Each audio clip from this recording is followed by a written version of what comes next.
ஒரு சிங்கள பெண்ணின் தாவணி தொட்டான், நிழலை தொட்டான் விடுதலை புரியும் மறவன் என்று நீங்கள் இதை செய்து பிடிச்சதுண்டா? இருக்காது.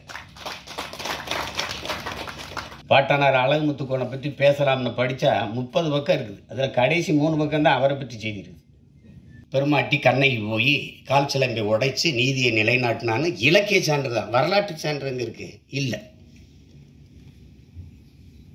வணக்கம் and welcome to our YouTube channel. நீங்கள் பார்த்துட்டு இருக்குது யூவி அண்ட் ஸ்ட்ரைக். நான் தான் உங்கள் யூவி. இன்றைக்கி நம்ம எங்கே வந்திருக்கோம் அப்படின்னு பார்த்தீங்கன்னா, சல்லியர்கள் அப்படின்னு சொல்லிட்டு அந்த படத்தோட அறிமுக விழா, அதுக்கு தான் நம்ம கூப்பிட்ருக்காங்க. அதுக்கு தான் நம்ம இன்றைக்கி வந்திருக்கோம். இந்த படத்தோட விழா எப்படி இருக்குது அதை தான் நம்ம இன்றைக்கி இந்த வீடியோவில் பார்க்க போகிறோம். நிறைய பேர் வராங்க. இந்த வீடியோ நல்லாயிருக்கும் அப்படின்னு நான் நினைக்கிறேன். அப்படி இந்த வீடியோ பிடிச்சிருந்தா மறக்காமல் லைக் பண்ணுங்கள். நம்ம சேனல் சப்ஸ்கிரைப் பண்ணாமீங்கன்னா மறக்காமல் சப்ஸ்கிரைப் பண்ணுங்கள்.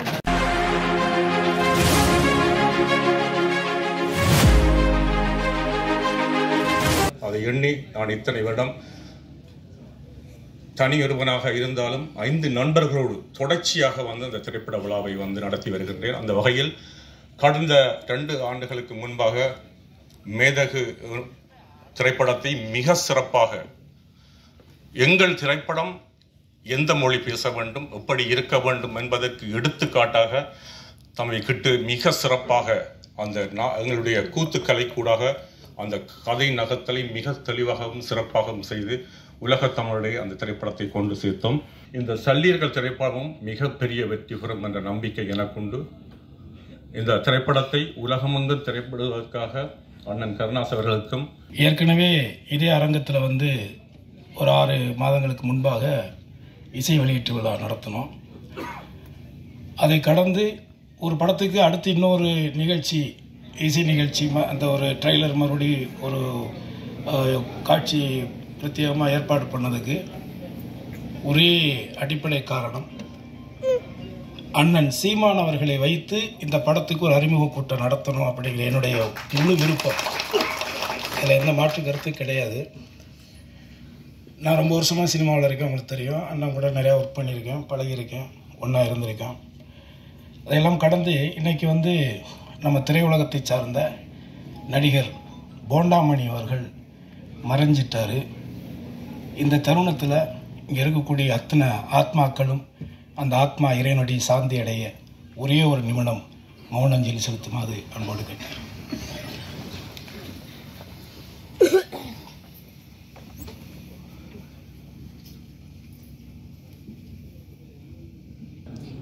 உணர்வோடு கூடியிருக்கிற என் அன்பு உறவுகள், மதிப்புமிக்க ஊடகவியலாளர்கள், இதழியல் தோழர்கள்,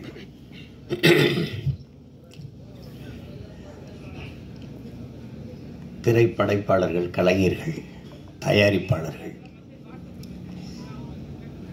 அனைவருக்கும் என்னுடைய அன்பும் வணக்கமும்.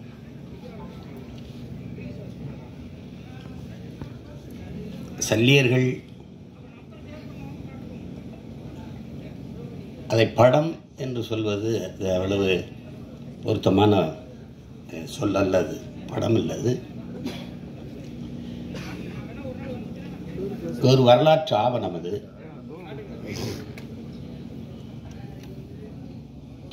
இங்கே பேசிய தம்பி கௌதமன் உட்பட எல்லாருமே குறிப்பிட்டார்கள்.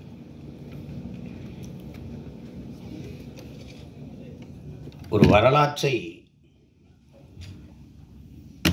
மறந்துவிட்ட இனம் வாழாது. வேற இழந்த மரமும் வரலாற்றை மறந்த இனமும் வாழாது. தன்னின வரலாறு தெரியாத எந்த இனமும் எழுச்சி வர முடியாது. எங்கள் இனத்திற்கென்று வரலாறே கிடையாது. ஏன்னா வரலாற்றை படைப்பவனுக்கு வரலாற்றை எழுத நேரக்க. இங்கே பிரச்சனையே கல்லணையை பார்த்ததில் எங்கள் பாட்டை ஒருத்தன் கல்லணை கட்டி வச்சுருக்கா, சோழன் ஆண்டிருக்காங்க கரிகாலன்னு தெரியுது. பெருவுடையார் கோயில் இல்லைன்னா அதுவும் இல்லை. அருண்மொழி சோழன்னு ஒருத்தன் ஆண்டா, அவனுக்கு ஒரு மகன் இருந்தான் அரசேந்திர சோழன், உலகம் பூரா படையெடுத்து போய் வென்றாங்க. அப்படிலாம் வரலாற்று பதிவு எங்களுக்கு இல்லை. இப்போதைக்கு இருக்கிற எங்கள் முன்னோர்கள் தீரன் சின்னமலைக்கோ மருதுபாண்டிக்கோ பூலித்தேவனுக்கோ வேலு நாச்சியாருக்கோ அவங்களுக்கும் ஒன்றும் இல்லை. பாட்டனார் அழகுமுத்துக்கோனை பற்றி பேசலாம்னு படித்தா 30 பக்கம் இருக்குது. அதில் கடைசி 3 பக்கம் தான் அவரை பற்றி செய்திருக்கு. எல்லாம் தமிழர் இன வரலாறு நீங்கள் இப்படி பார்த்தீங்கன்னா முன்னோர்களுடைய இதை பார்த்துட்டே வரும்போது எதிரிகளால் வீழ்த்தப்பட்டதே கிடையாது. எல்லாம் உடன் பிறந்த ரத்த துரோகங்களை தான் தோக்கடிக்கப்பட்டது. கடைசி எங்கள் தலைவர் உட்பட எல்லாமே. நீங்கள் வேலுநாச்சியாரா அங்கே ஒரு துரோகம், மருது பாண்டியாரா அங்கே ஒரு துரோகம், தீரன் சின்னமலையா கூட இருக்கிறவனே செஞ்ச துரோகம், பண்டார வன்னியானா அவனை என் சொந்த ரத்தக்காரனே எங்களுக்கு துரோகம் பண்ணி இப்படி தோத்ததான் எங்களுடைய. இந்த படிப்பினை ஏன் தேவைப்படுது அப்படின்னா, அது கற்றறிவை விட பட்டறிவு மேலானதுங்க.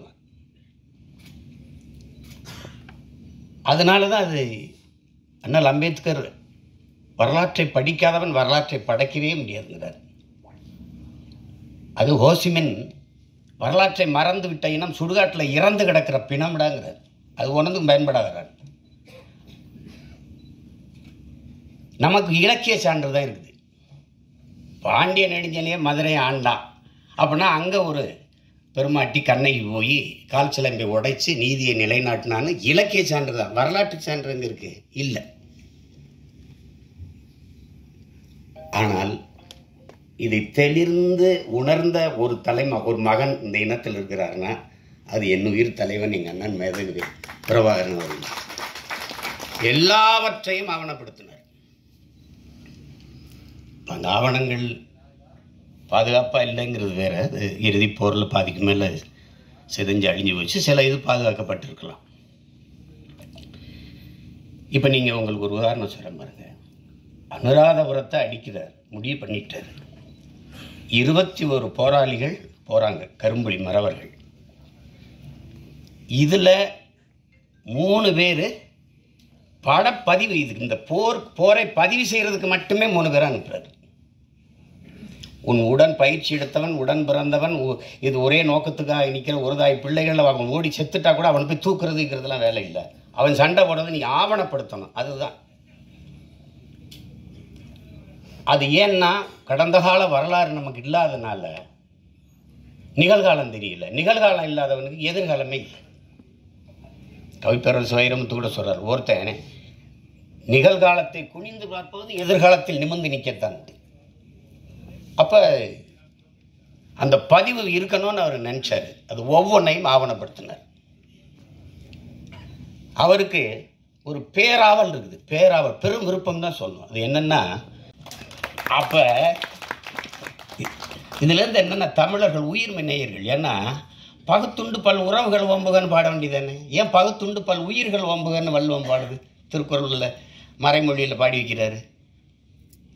பிறப்பு ஒக்கும் எல்லா மனிதருக்கும் எழுத வேண்டியதானே. பிறப்பு ஒக்கும் எல்லா உயிருக்கும் எழுத வேண்டும். அந்த அறம் சார்ந்து வாழ்ந்த இனத்தின் மக்கள் அது ரொம்ப அண்டை அயலானுக்கும் அன்பு காட்டுங்கிறார் நபிகள். தன்னை போல் பிறரையும் நேசிங்கிறார் இயேசுபிரான். இன்னார் செய்தார் ஒருத்தர் அவர் நன்னையும் செய்து விடுங்கிறாரு நம்ம பாட்டினார் வள்ளுவ பெருமானார். அந்த அறம் சார்ந்த கூட்டம் தம்பி சொன்னதெல்லாம் அது ஒரு துளி கதை. கௌதம் நீங்கள் குறிப்பிட்டது ஒரு கதை. அது மாதிரி பல நிகழ்வுகள் நான் உங்களுக்கு சொல்ல முடியும். எங்களில் பலாயிரக்கணக்கான பெண்களை வன்புணர்வு செய்து கொலை செய்தார்கள் சிங்களர்கள். ஏதாவது ஒரு செய்தி நீங்கள் கேள்விப்பட்டது உண்டா? ஒரு சிங்கள பெண்ணின் தாவணி தொட்டான், நிழலை தொட்டான் விடுதலை புரியும் மரபன் என்று நீங்கள் ஏதாவது செய்தி படித்ததுண்டா? இருக்காது, இருக்கவே இருக்காது.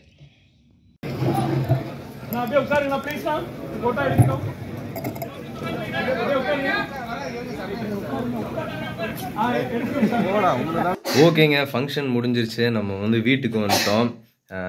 படம் என்னைக்கு ரிலீஸ் ஆகுது அப்படின்றத அங்கே சொல்லலை. எனக்கு தெரிஞ்சு நான் லேட்டாக தான் போனேன். முன்னாடி ஏதாவது சொல்லியிருப்பாங்க போல். எப்போ ரிலீஸ் ஆக போகுதுன்னு தெரியல. ஈகராக வெயிட் பண்ணிகிட்ருக்கேன் சீக்கிரம் ரிலீஸ் ஆகும்னு.